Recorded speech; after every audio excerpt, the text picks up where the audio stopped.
Good morning to all. Myself, Dr. Ashish Kumar Mal. Today, I am going to discuss about simple harmonic motion. Simple harmonic motion is a special type of periodic motion. So here we should to talk about periodic motion before discussing the simple harmonic motion. Periodic motion is a motion that regularly returns to a given position after a fixed time interval.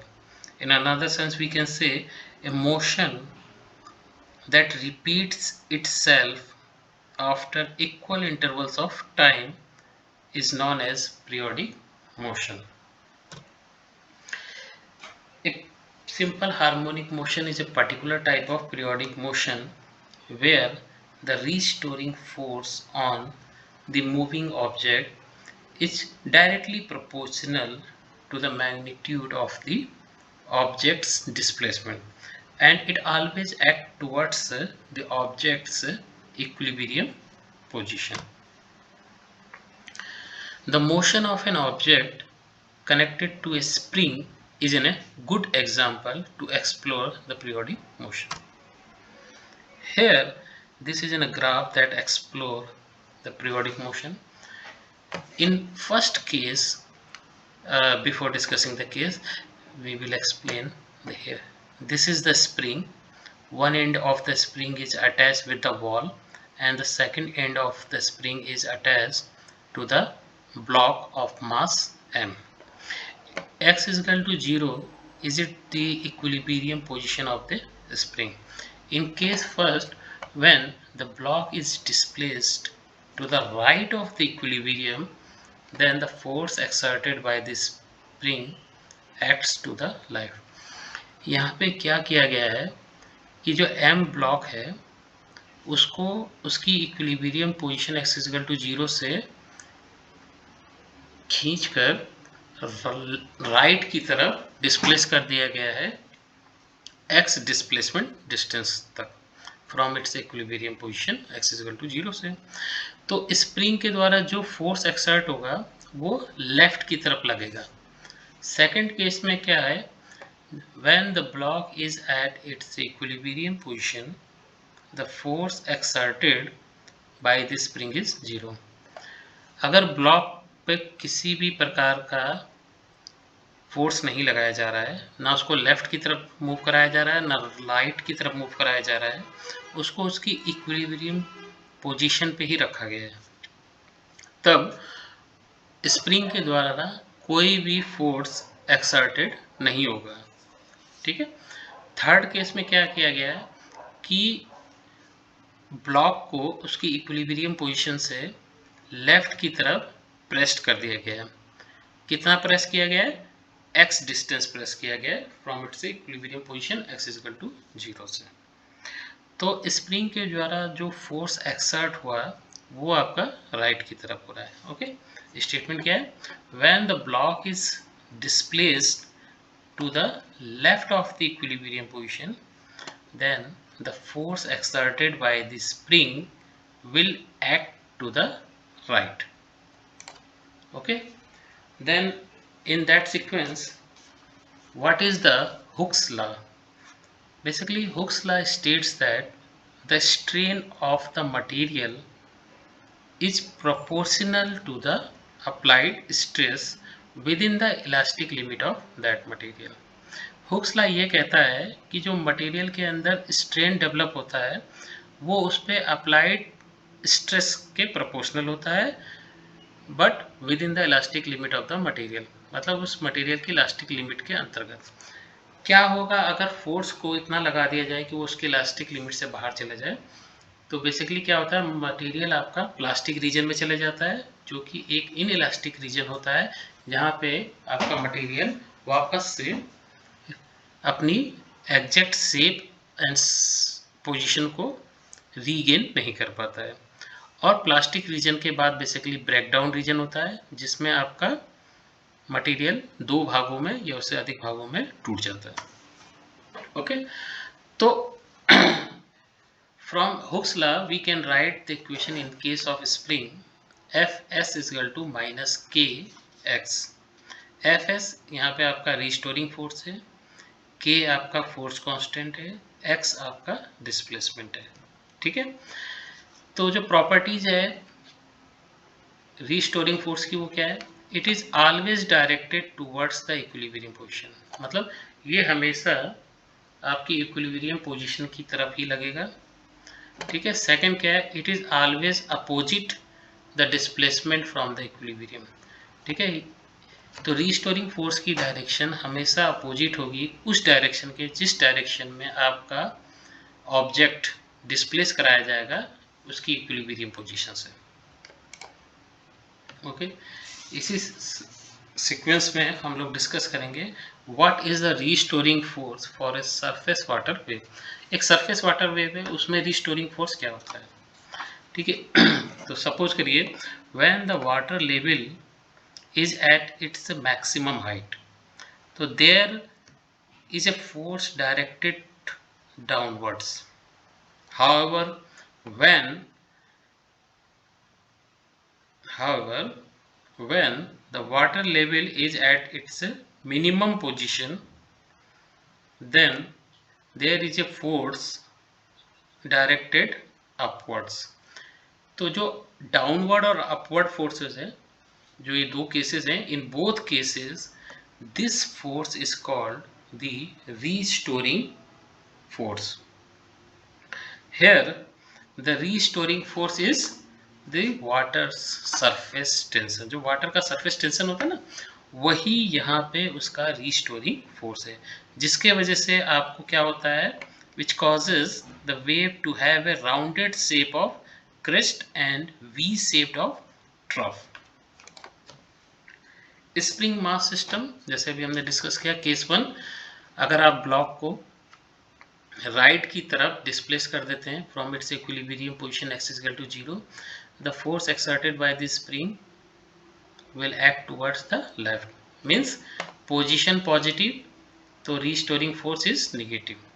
Second case कहता है अगर उसको उसकी equilibrium position पे ही रख दिया जाए, ठीक है, उसको डिस्प्लेस नहीं कराया जाए ना लेफ्ट पे ना राइट में, तो जो फोर्स एक्सर्टेड होगा स्प्रिंग के द्वारा वो भी जीरो होगा। मतलब if spring is neither stretched और nor compressed the force is zero. Third case कहता है कि when the block is displaced to the left, अगर उसको उसकी लेफ्ट पोजीशन पे डिस्प्लेस कराया जाए from its equilibrium position, then the force exerted by the spring will act towards the right. ठीक है, it means position is negative, force is positive. Now the differential equation of motion. तो हम जैसे जानते हैं कि F is equal to ma, it's universal, and according to Hooke's law F is equal to minus kx. Now we equating both equations we have. In case of spring ma हो गया और minus kx, तो ma is equal to minus kx. Remembering that the acceleration is the second derivative of the position, so a is equal to d2x by dt square, means the second derivative of the displacement. So this simple force equation is an example of differential equation. Okay, so a is the acceleration is substituted be here, so m d2x by dt square is equal to minus kx, या इसको इस तरह से भी लिख सकते हैं d2x by dt square is equal to minus k by m x. An object moves in simple harmonic motion whenever its acceleration is proportional to its position and has the opposite sign to the displacement from equilibrium. कहने का ये मतलब है अगर कोई system आपका simple harmonic motion में है तो उसका जो एक्सेलरेशन है वो हमेशा प्रोपोर्शनल होगा इस डिस्प्लेसमेंट के और ऑलवेज अपोजिट होगा इन साइन टू द डिस्प्लेसमेंट। ठीक है, तो जिस डायरेक्शन में डिस्प्लेसमेंट होगा उसके अपोजिट डायरेक्शन में एक्सेलरेशन होगा, मतलब 180 degree phase shift. Acceleration is not constant, unlike our earlier kinematic equations. If the block is released from some position x is equal to a, then the initial acceleration is minus ka by m. But as it passes through x is equal to 0, जैसे ही वो x is equal to 0 से pass करेगा equilibrium position से, the acceleration gets reduce to 0, तो आपका acceleration घट के 0 हो जाएगा। ठीक है, it only continuous past it's equilibrium point because it now has momentum that carries it on past x is equal to 0। ठीक है, the block continues to x is equal to minus A. मान लीजिए आपने x is equal to minus A position पे उसको displace कर दिया, ठीक है, वहां से रिलीज कर रहा है, तो उसका एक्सेलरेशन देन बिकम्स क्या होगा, उसका एक्सेलरेशन हो जाएगा प्लस के ए बाई एम। ठीक है, साइन में अपोजिट हो जाएगा। नाउ व्हाट इज सॉरी, हम लोग यहाँ पे अब लेते हैं सिंपल हार्मोनिक मोशन का सिस्टम। ठीक है, तो what are the units of k by m, तो के बाई एम की जो यूनिट होती है 1/सेकंड स्क्वायर होती है। ठीक है, जो कि आप ट्रीट कर सकते हो एज ए फ्रीक्वेंसी स्क्वायर्ड। ठीक, तो जो इक्वेशन थी आपकी a is equal to d2x/dt square is equal to minus k by m, तो वहाँ जो k बाई एम है उसको आप ट्रीट कर सकते हो एज ए ओमेगा स्क्वायर। ठीक है, तो एक्सेलरेशन क्या हो जाएगा आपका, the equation becomes a is equal to minus omega square x। ठीक है, a typical way to solve such a differential equation is to simplify, is to simply search for a function that satisfies the requirement. In this case, that it's a second derivative which yields the negative itself. The sine cosine function meet these requirements. Okay, here the simple harmonic motion is represented in a form of graphical representation. A solution to the differential equation is x as a function of time t equal to a cos omega t plus phi. Basically a, omega and phi are all constant. ये तीनों के तीनों आपके constant होते हैं। a आपका क्या है, amplitude. This is the maximum position in either positive or negative x direction. तो यहाँ पे पॉजिटिव में a और नेगेटिव में माइनस a से रिप्रेजेंट किया गया है, बट जो इसका मैग्नीट्यूड है वो a होता है। ठीक है, ओमेगा आपकी एंगुलर फ्रीक्वेंसी है जो कि अंडर रूट में k बाई एम के बराबर होती है। फाई आपका फेज कांस्टेंट और इनिशियल फेज एंगल कह सकते हैं उसको आप। ठीक है, and a and phi are determined by the initial conditions. ठीक है, तो time period t is equal to 2 pi by omega, f is the inversely proportional to time period, इसको आप ओमेगा अपान 2 पाई से भी लिख सकते हैं। Okay, now the equation of motion of simple harmonic motion, x of t a cos omega t plus phi, v velocity is the first derivative of the position, ठीक है, equal to minus omega a sin omega t plus phi. What is the acceleration is the second derivative of position or first derivative of velocity you can say. तो second derivative of position करेंगे तो ये आ जाएगा आपका minus omega square A cos omega T plus five. Graphically आप देख सकते हो जहाँ पे आपकी पोजीशन मैक्सिमम है वहाँ पे आपका वेलोसिटी जीरो है और एक्सेलरेशन भी मैक्सिमम होगा बट इन अपोजिट डायरेक्शन, और जहाँ पे आपका पोजीशन जीरो है वहाँ पे आपकी वेलोसिटी मैक्सिमम हो जाएगी but opposite sign, opposite direction कह सकते हो, और एक्सेलरेशन जीरो से। तो इससे जो कंक्लूजन निकला वो ये है, the velocity is 90 degree out of phase with the displacement and the acceleration is 180 degree out of phase with the displacement. Okay, simple harmonic motion conditions लगाते हैं यहाँ पे। इनिशियल कंडीशन में आप लगा देते हैं at t is equal to 0, phi is equal to 0, दो कंडीशन लगा दिए। x इज इक्वल टू 0 आपका आ जाएगा कैपिटल A के बराबर। ठीक है, और velocity x is equal to 0 आप रखेंगे तो वहां हो जाएगा आपका x इज इक्वल टू, यहाँ पे 0 है, sorry x is equal to 0 पे आपका जो मैक्सिमम डिस्प्लेसमेंट है वो आपका a हो गया, तो वहां पे आपकी वेलोसिटी हो गई 0, और एक्सेलरेशन हो गया आपका माइनस ए, ठीक है, मतलब माइनस ओमेगा स्क्वायर ए, ठीक है। इसी प्रकार से आप देख सकते हो जहां पे आपका पोजीशन 0 हुआ वहां पे आपकी वेलोसिटी हो गई मैक्सिमम। मैक्सिमम वेलोसिटी क्या हो गई आपकी? मैक्सिमम वेलोसिटी हो गई आपकी ओमेगा ए, क्योंकि ये अपोजिट डायरेक्शन में होगा, यहाँ पे होगा आपका माइनस ओमेगा ए।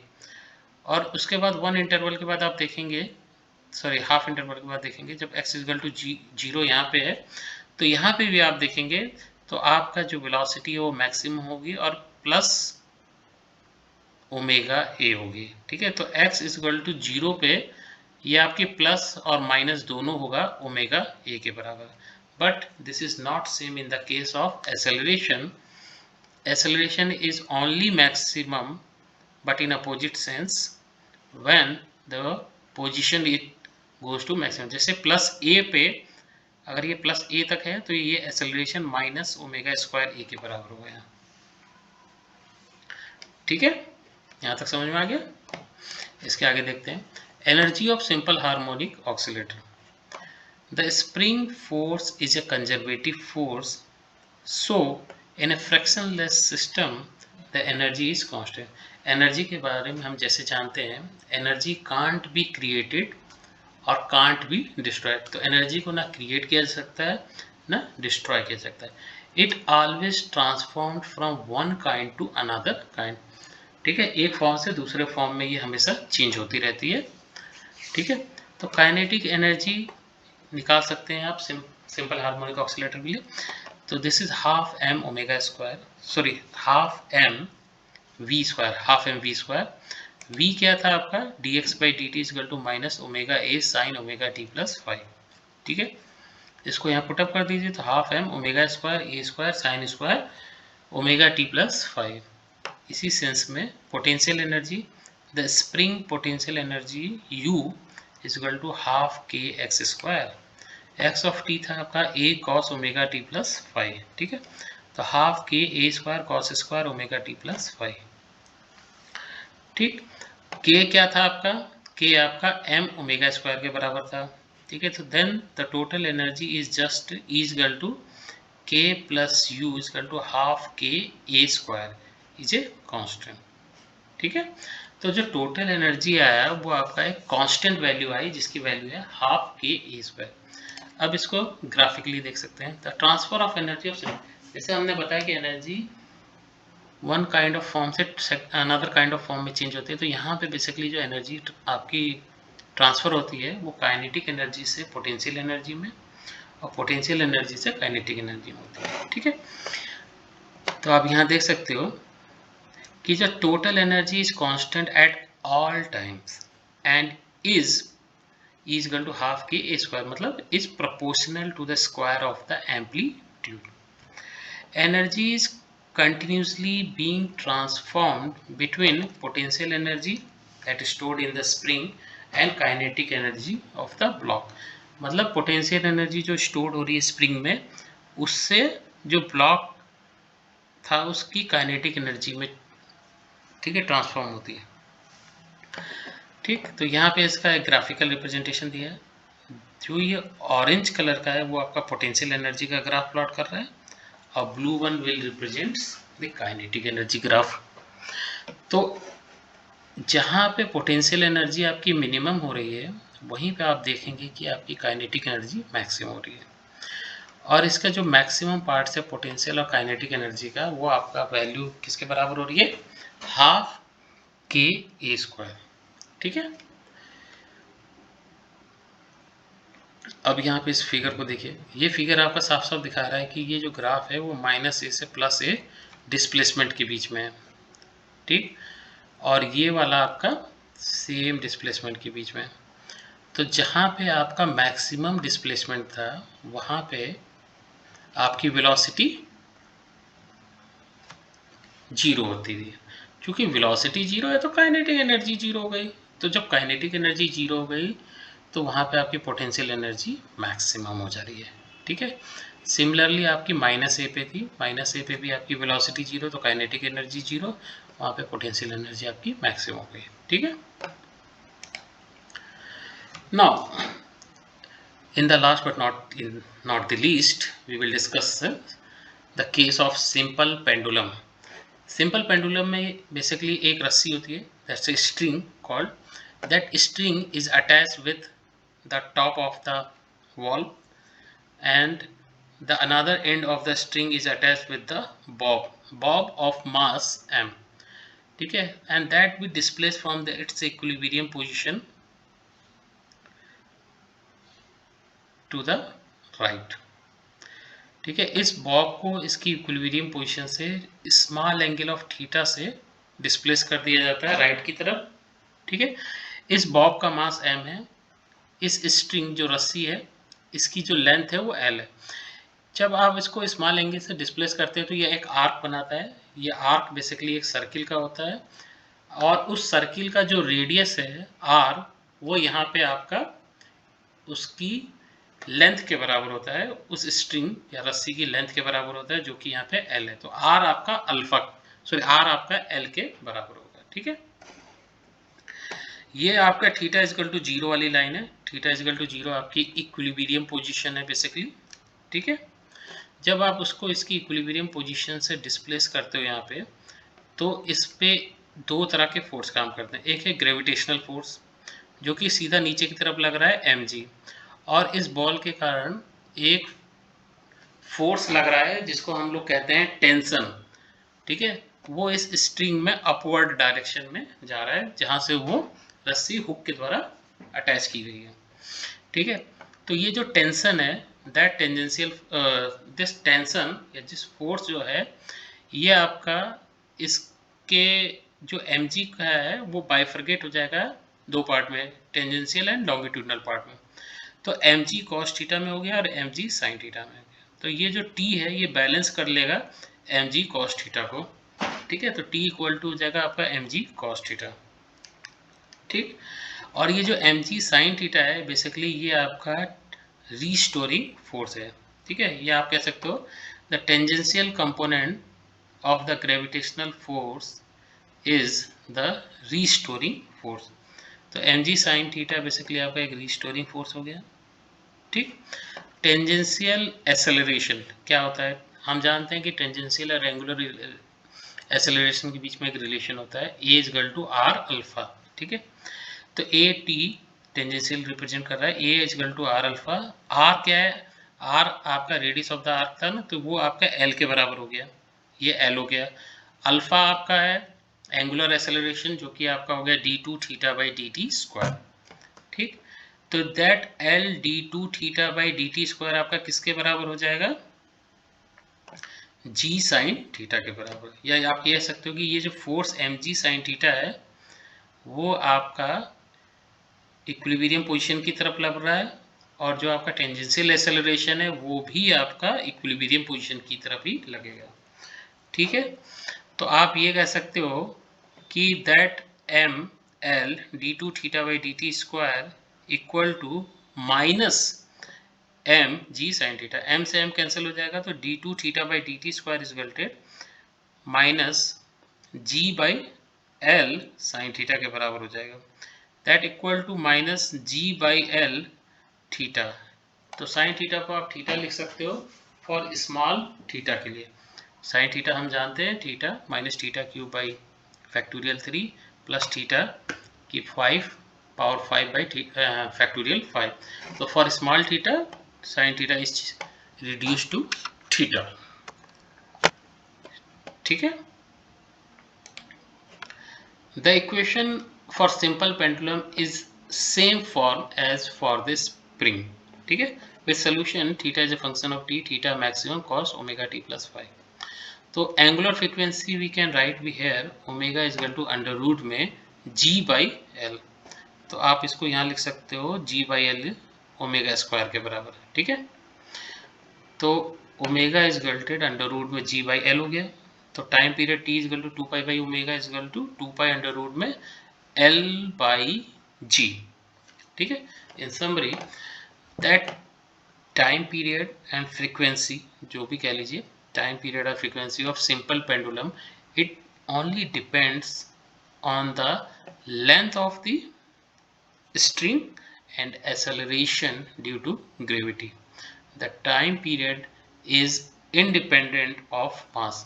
ये आपका मास पर या मास ऑफ द बॉब पे किसी भी तरह से डिपेंड नहीं रहता, इट्स इंडिपेंडेंट ऑफ मास। ठीक है, थैंक यू।